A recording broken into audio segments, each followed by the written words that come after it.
Now then guys, Quinn's Dude here. Welcome back to the RAD Music Chat channel. Thank you so much for joining. We're going to be jumping straight in today to album number 1 from the book 1001 Albums You Must Hear Before You Die. In the intro video where I explained about what this channel was going to be about and what we're looking to do, I do speak about that book a little bit. So if you wanted to know more, go check that video out. So album number 1 from that book, it begins in 1955 with this absolute stone cold classic. Frank Sinatra, In the Wee Small Hours. This album was released in April of 1955 on Capitol Records. The genres for it, vocal jazz and traditional pop. A little bit of background on this album. By 1951, the huge success that Sinatra had enjoyed during the 1940s was pretty much dead. This led to Sinatra being dropped by Columbia Records, and he was actually picked up by Capitol Records purely because the head honcho there was such a huge fan. This proved a worthwhile gamble, and Sinatra released 2 albums in 1954, and this meant that album number 9, when it came down to it, he pretty much was able to do whatever he wanted. And what Sinatra wanted to do was put together a collection of songs that illustrated how he was feeling after the breakdown of his marriage to the actress Ava Gardner. Ava Gardner was the hottest property in Hollywood at the time. There's been numerous reports of public brawls. There was affairs on both sides, insecurity, jealousy. Friends and family's reports basically allude to they were one of those couples that just shouldn't be together but can't seem to stay away from each other. Capitol Records were on board with this idea, and what was pretty much born was the birth of the concept record. Capitol Records paired up Sinatra with a young hotshot composer called Nelson Riddle.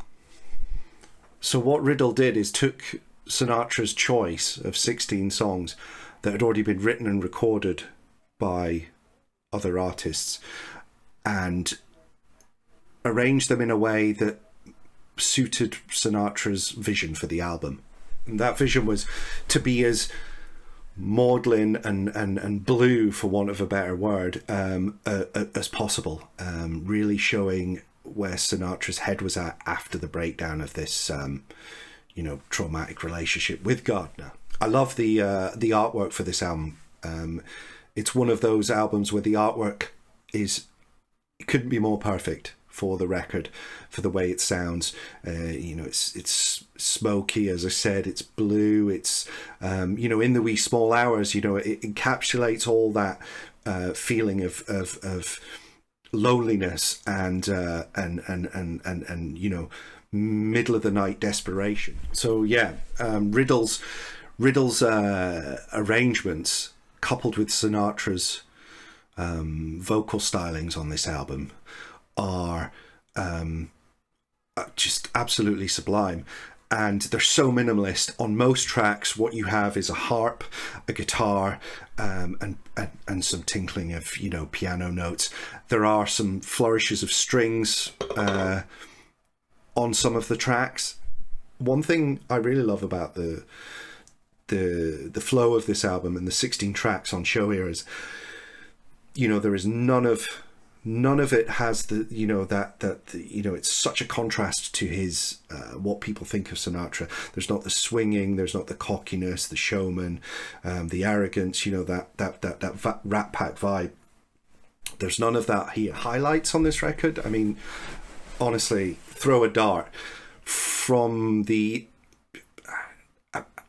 if I had to, I'd say one of my personal favourites is the Duke Ellington written Mood Indigo, which is gorgeous. The imagery in the track Dancing on the Ceiling, it's hard to.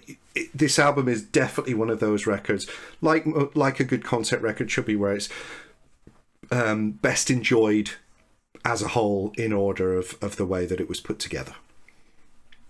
Aside from being also one of the first albums to be considered a concept album, This was actually another, it was a trailblazer in another way, in the fact that most pop albums at the time were released, interestingly enough, as 2 10-inches, and this was one of the first ones that was put out as a 12-inch. So guys, got to keep my promise, keep these short and snappy as possible. If anything in this video has made you curious and you're going to check out In the Wee Small Hours, I would definitely say to do so. It's an amazing record. If you do, let me know.